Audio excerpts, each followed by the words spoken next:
Si je vous dis ficelle, bâton, bâtard, canne, verge, vous pensez à quoi? Ce sont juste les différentes appellations de la baguette. En effet, l'emblématique pain français, dont la réputation n'est plus à faire, possède de nombreux qualificatifs et de nombreuses variations sur tout le territoire français. Dans cette vidéo, nous allons vous partager tout ce qu'il y a à savoir sur cet emblématique pain français. Non mais alors déjà, c'est pas français, c'est autrichien. N'importe quoi, figure-toi que c'est Napoléon qui l'a inventé. Vachement autrichien le type. On a toutes les deux un petit peu raison. Il existerait 3 grandes légendes sur la baguette. Et la première concerne Napoléon.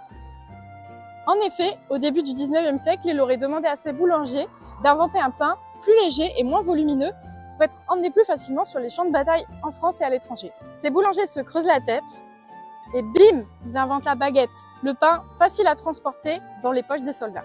La deuxième légende parle d'Auguste Zang, un inventeur, éditeur, entrepreneur et homme politique autrichien du 19e siècle. Fils de chirurgien, il a décidé d'abandonner ses études secondaires pour se consacrer à l'armée, où il inventera le fusil à percussion avant d'en démissionner à l'âge de 29 ans pour se lancer dans les affaires. En 1837, il décide de tout plaquer avec son poteau Ernst Schwarzer pour emménager à Paris. Là-bas, il va ouvrir sa boulangerie et va du coup lancer le fameux Kipferl, l'ancêtre du croissant, et aussi son fameux pain ovale qu'on retrouve alors à cette époque-là qu'en Autriche. Sa boulangerie se trouvait même au 92 rue Richelieu, à Paris. Bon, maintenant si vous y allez, vous ne mangerez pas des croissants mais plutôt des gros pains, puisqu'on n'y vend que du matériel de boxe. La dernière légende dit que la baguette aurait été inventée dans les années 1900 sur le chantier du métro parisien à Paris. À cette époque, on fait venir des ouvriers de toute la France. Des bagarres entre ouvriers bretons et auvergnats sont très fréquentes. Les maîtres d'œuvre auraient alors demandé aux boulangers de créer un pain pour éviter les blessures pendant les bagarres. Naît ainsi la baguette de pain, qu'on peut facilement couper avec les mains, sans couteau. Faites le pain, mais pas la guerre.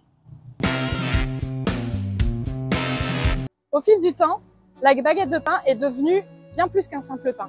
C'est devenu un symbole de l'art de vivre à la française, alliant authenticité et simplicité. L'arrivée des tickets restaurants en 1967 a changé la donne au niveau de la baguette.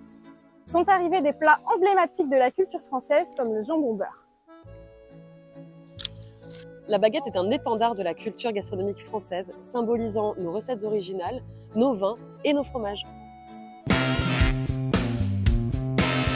Savez-vous que 320 baguettes sont produites et consommées chaque seconde en France?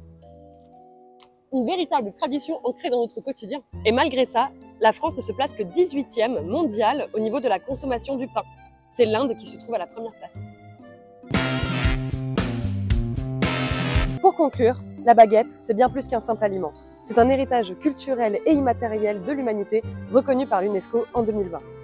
Une histoire riche en saveurs et en traditions, à consommer sans modération.